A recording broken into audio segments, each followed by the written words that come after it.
should you pivot during a bad season? Like, should you pivot during the winter just because something's hard? Like, I used to tell people, like, don't make a radical change when things are bad. When things are going good, you're probably like a little bit more clear-headed. Like, you guys agree with that or no? I do. I agree with that in a sense. And I think, again, it's about that mirror, being honest with yourself and saying, I suck at this. This is not successful. This is not happening the way it needs to happen. Everything's going wrong. Am I going to do what's necessary to make it less wrong, right? Can I have some nominal success in this and then say, okay, it's not as bad, but I still don't want to do it. And I still want to go over here, right? Or maybe, so it just depends. If you're flailing horribly, and you're honest with yourself, you're like, I'm not going to have success in that. And I think it's better to pivot quicker, delay to prolong the agony.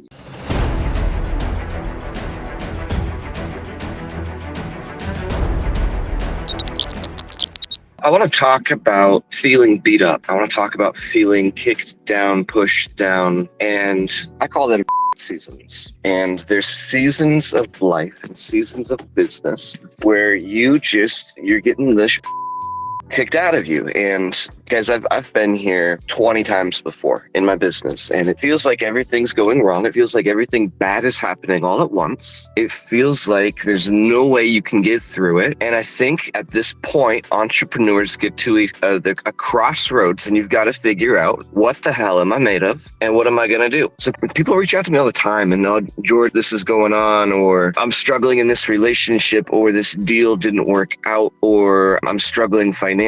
And I always ask them, okay, what are you going to do? And they say, well, what do you mean? Are you gonna bail, or are you going to stick with it? Is there any other choice? Yes or no? Is there any other choice? You're going to bail, go do something else? You're going to go, whatever, I'm at a coffee place. You're going to go work at the coffee place, or are you going to continue? Every single time I have made the choice, I've made the decision that I was going to stick with it. And I've always been happy that I did. Now, not in the moment. Remember, this is season, not in the moment, but I've always been happy that I stuck with it. So I'm going through a season right now. Probably a lot of you guys are. I had a business partner and a friend that went in a different direction and did some things that I wasn't thrilled about, made some promises that were broken, etc. That sucks. What am I going to do? So in this season, this has been going on since January. In this season, everything that can go wrong goes wrong. It's never just one thing. In addition to that, I've been fighting the insurance company for a year on a roof leak that's damaging my little boy's room and the room where my kid that's on the way, it's damaging that room. Clock's ticking. Baby's coming. Babies don't wait for nobody. I've been dealing with this for a year. It's not resolved. I've got,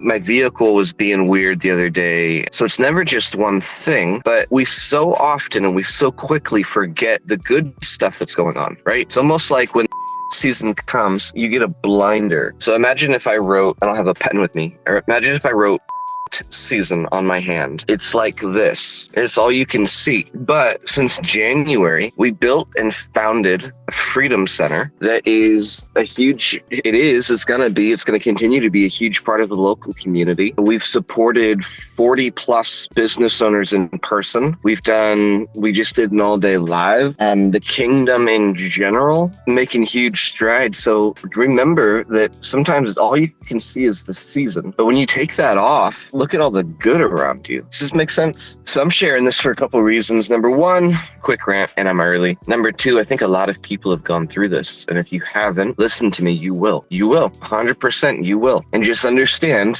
hear me on this, understand that you're going to have to make a decision. Adam, if you're watching this, you're going to have to make a decision, right? There's probably 50 other people. If you're watching this, you're going to have to make a decision. Cool? Seasons. It doesn't last. It's not gonna be forever. It always feels like it is, but it never lasts forever. You know what we regret? We never regret going through a season, coming out the other side stronger. We never regret that. What we do regret is quitting. What we do regret is giving up. What we do regret is making a decision that's permanent. There was a quote that I really liked a while ago. It was like, never make a permanent decision based on temporary emotions or a temporary scenario. Never make a permanent decision on a temporary feeling or scenario. People do that all the time. Seasons are temporary. Then you go and make a permanent decision. I'm done. I quit. What good is that doing? How is that gonna add any value to your life? I wanna just continue to be stronger, man. I just want to continue to grow. I hate the season. Nobody loves it. I hate it, but it's just a season. You guys relating to this at all? But hey, we were talking about seasons. I kind of wanted to pipe in on that. Yeah. It happened to us actually beginning of 2020, like right before the shit hit the fan, right? And we weren't doing that well, like financially, and we were behind on our mortgage payments. Like we were gonna get foreclosed on. They were gonna kick us out. And then the pandemic hit, and that seemed like the worst thing ever. But it actually kind of saved us because all of a sudden, well, those things weren't happening anymore, and we ended up having the best year ever revenue-wise in our business during the pandemic, which is like a really strange thing to have happen. Yeah. Do you attribute that to COVID or what? It was part of it. It kind of, your first problems, all of a sudden everybody had the same problem. And so in a way that was kind of, it was a horrible thing, obviously, but it kind of put things in perspective. So it was almost like you were on a level playing field with everybody else. If you had problems, everybody else did too, right? And and mentally, like I said, it was a horrible thing, but it actually ended up being a good thing for us in a sense because of that. And it's just a weird feeling to all of a sudden go from, like you were saying, it's like you can't see anything but your own problems, and then all of a sudden it's like the whole world's on fire and those things don't seem as big anymore. So it was just an experience we went through. I think everybody's full of crap. So you look at everyone else and you say, well, man, I'm the only one struggling. I'm the only one going through a season. Well, come to find out everyone else they're just hiding it really well, or they're just, they're projecting an image that, oh, we're good. It's like the whole social media thing. Well, yeah, that, and you're supposed to be, especially if you put yourself out there and you're trying to help other people and educate other people, you feel a lot of pressure not to be that person, right? Because you have people that look up to you, you have people that are counting on you in a certain way, and you don't want to show that. You don't want to always show that, hey, I'm failing at this or that, and that's just reality. You're all gonna, if you're not willing to fail, then you're not gonna be able to succeed. You're just not. And sometimes it's like you put lip service to that, but you don't really want it to happen, but it's going to. It's going to, and it's more how you react to those things than it is that it happens, because it's gonna happen. It's how you react to it, and it's hard to, in the moment, to react properly, and a lot of times you don't initially. Actually, your emotions can get a hold of you. We're all human. I think I've gotten to the point where I just anticipate. I think I just anticipate seasons. Just ready. We're good. We're ready. We're ready for them. Now, that doesn't mean they don't suck, but I'm almost like, when things go really good, when things are really easy, it's almost like a red flag for me. Like, super shitty season's coming. It's almost like being in summer and then pretending that like fall and winter aren't coming. Well, that's foolish. It's a season, dude. It's cyclical. Like, things are really good and things get worse. Then they're really good again. Like, I don't know any successful business owner that lives in summer 24/7, 365. Unless you live in Florida, but even then, the hurricane's coming, man. Hurricane's coming. Get out to Hawaii.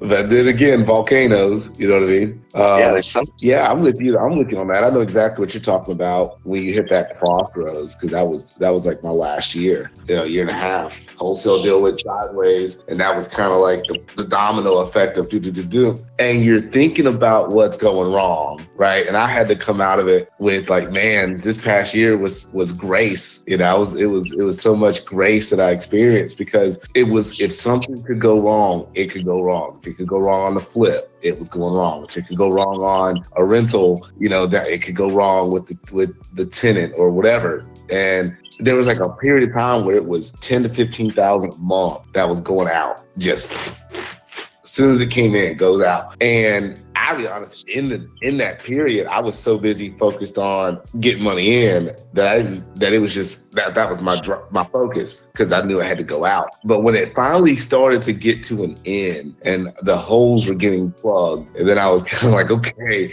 we're slowing down. Because there was a period of time, the stress of it was like, dude, do I just go get a job? Like, what the heck, man? This is crazy. And now keep this in mind, because I'm gonna bring something up. when it comes to just the levels of when you're operating, right? And I'm like, nope, I leaned in, I kept going, I pushed through. And then when it finally came to an end, I said, wow, I was able to generate consistently because the 15 or so K was residual. There was projects going on. So it was 40, 50K I was having to get and push out.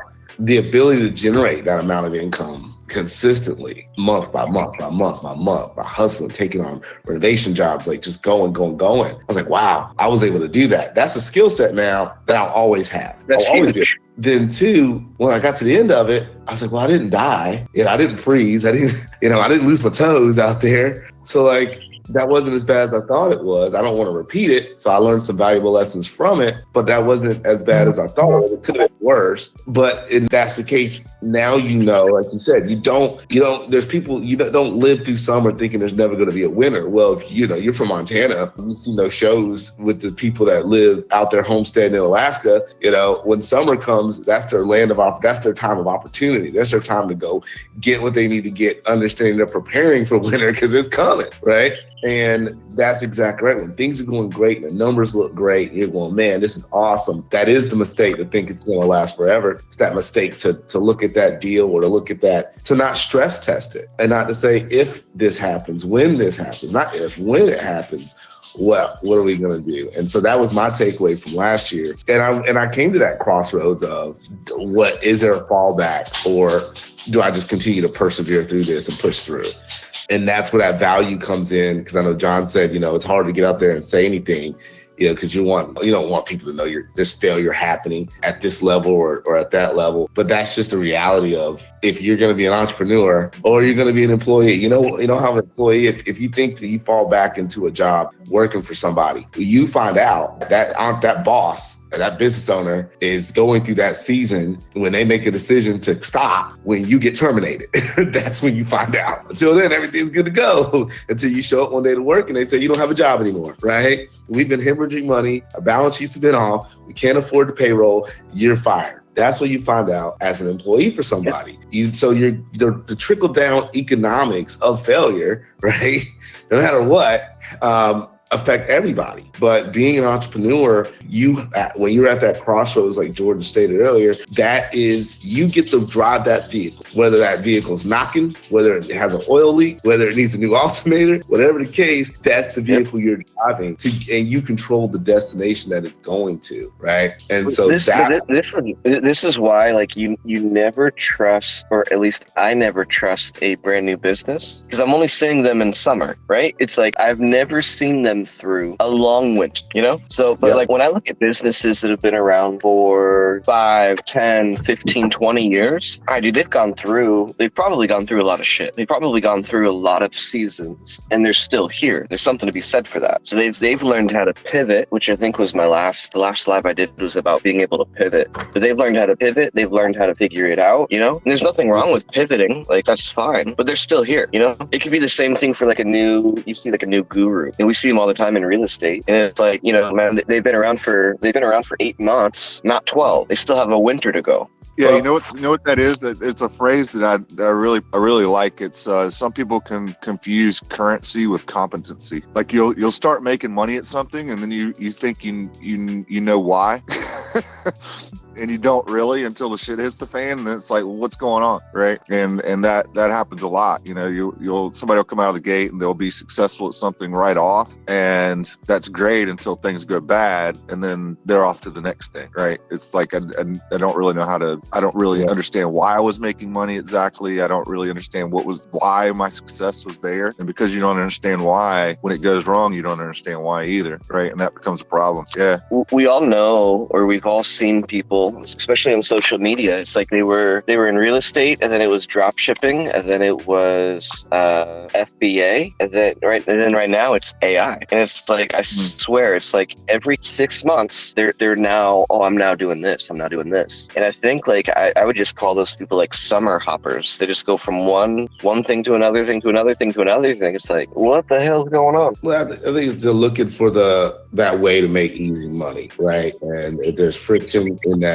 journey, then that pivot is away from the friction. And it's a difficult conversation. And it puts the mirror in front of you when you come up against friction in whatever journey you're heading in. Right? You go, man, I don't want to keep going, or this is a tough conversation, or this is a tough emotion to be feeling, or a tough responsibility to have, and you have to push through. Like you said, you come against a crossroads. And that's that post I put where I said, it's about perseverance. Let me ask you guys this really quick. I've got to jump here in just a minute. How do you determine whether you should pivot and it's time to do something different, or to figure something else out, or whether you should just stick with it? Like, how do you guys determine that? Because I think a lot of people are trying to figure that out. I mean, guys, we've seen people that have tried wholesaling and it truly wasn't a fit, and then they went and did buy and hold, and all of a sudden buy and hold worked for them. I'd call that a pivot. So I wouldn't consider them necessarily like a quitter. They were self-aware enough to pivot. So what's the difference? Like, what do you guys think? How do you determine that? I think if you're honest with yourself, I think if you're sitting down having a conversation with yourself, do I enjoy this? No. What is it about this I don't enjoy? What do I enjoy about it? And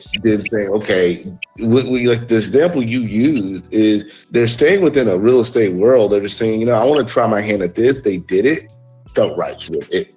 They settled into it, and they were seeing the return of it, and so then they became focused on that. I think the ability to have success in that thing you're doing, if you're looking at the routes you're wanting to take or the directions you want to pivot, if you're consciously pivoting into another direction that would yield better results, then that would be a no-brainer. If you're like, I want to try that out, it works, I love it, I actually have a knack for this, I don't have a knack for that, that's a no-brainer to make a pivot. What is the things you chase? The freedom? Is this addressing the things that I want? Is it giving me time freedom? Is it giving me financial freedom? Am I better suited for this? If I can answer those questions, then move in that direction. And that's an intelligent decision, right? That's an intelligent pivot. If it's a blind, like, I don't know, I'm just going, and sometimes you have to throw a few things against the wall to kind of find out. But I think before you throw yourself against the wall, you're at least asking those questions and then addressing those before you make that decision. So that would make me pivot if I'm looking at something saying, I really want to try this from my research and from asking a few of the investors and a few of the mentors. This seems like something that's better suited for me and my personality type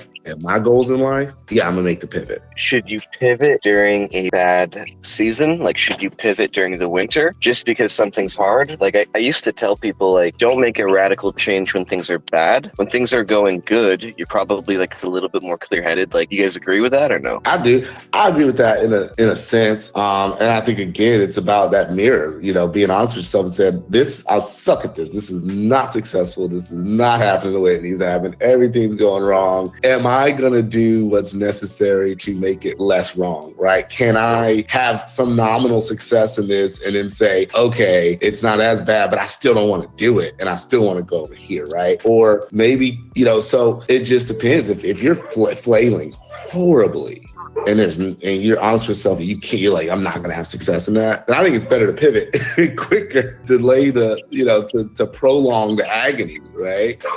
But if you can get to some success and you're like, okay, this is steady, I'm good, but I'm still not happy. This isn't what I want to do. And I think that's a more thorough, less knee-jerk reaction. Yeah, I think it's an analysis process too. Like for me, I always go to the numbers, right? I always go look at, what do the numbers look like? Is there something, because I'm always looking at it as a business, because it is, right? So it's income minus expenses equals profit, right? So is there something I'm spending money on I shouldn't be? Is there some income opportunity I'm missing? Am I doing everything that I could be doing? Am I being lazy maybe? Am I doing everything I could be doing, right? That's the first place I go. Is there something I need to trim? We just did that. We just shut down one of our apartments in Greensboro because it was dead weight. It needed to go, right? It didn't mean we had to tear the whole thing down. It was just identifying, okay, here's the piece that we need to trim, right? So sometimes it's that too. And it's being willing to go through that process and look at it from almost like an outsider view. Like if I walked into this and this is what I was looking at, what would I change, right? Is this a lost cause? Is it, hey, wipe it out, start all over? Or is it, hey, can we make some changes around the edges that we just don't see right now because it's emotion, right? So I think that's biblical, dude. I mean, like that, the verse, my wife wife read this to me weeks ago, but it was like any branch that doesn't bear fruit is pruned and thrown in the fire. So that is biblical. Yeah, that's true. And sometimes it's just something like that, and then you can continue. And we've done that over the course of the whole time we've been in business, right? We've opened places, we've shut them down. We've never quit entirely, but we've quit on branches because they weren't bearing fruit, as you said. It's interesting because like a dead branch or a dead part of a vessel will eventually kill the entire thing.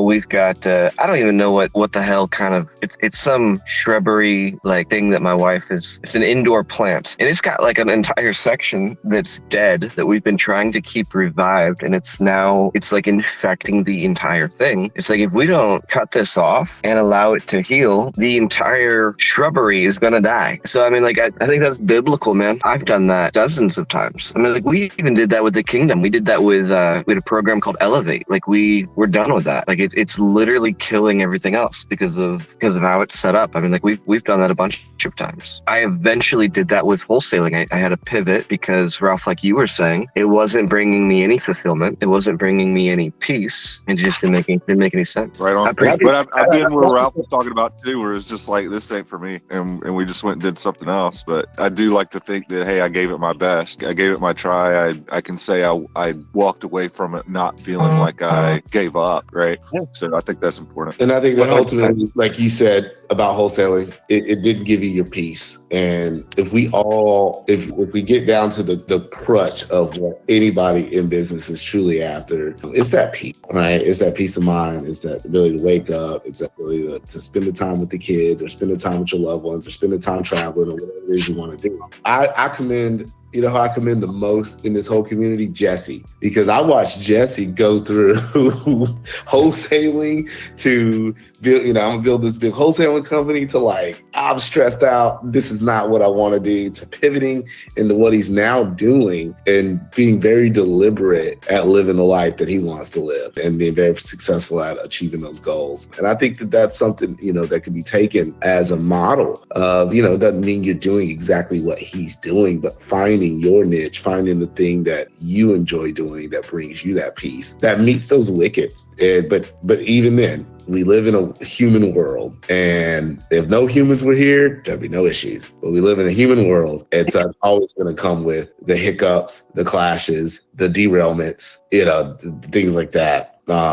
Communication's key, man. And the most important communication is the communication with yourself. Well, I loved that he did that, even though he knew that he was going to get a lot of shit for it.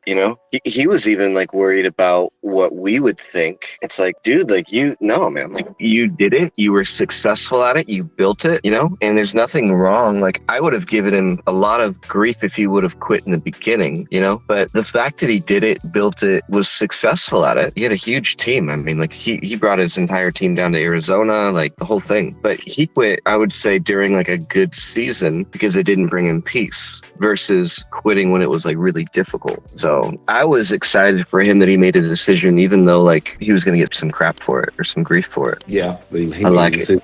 All right. I appreciate you guys. Bye, guys. We'll see you.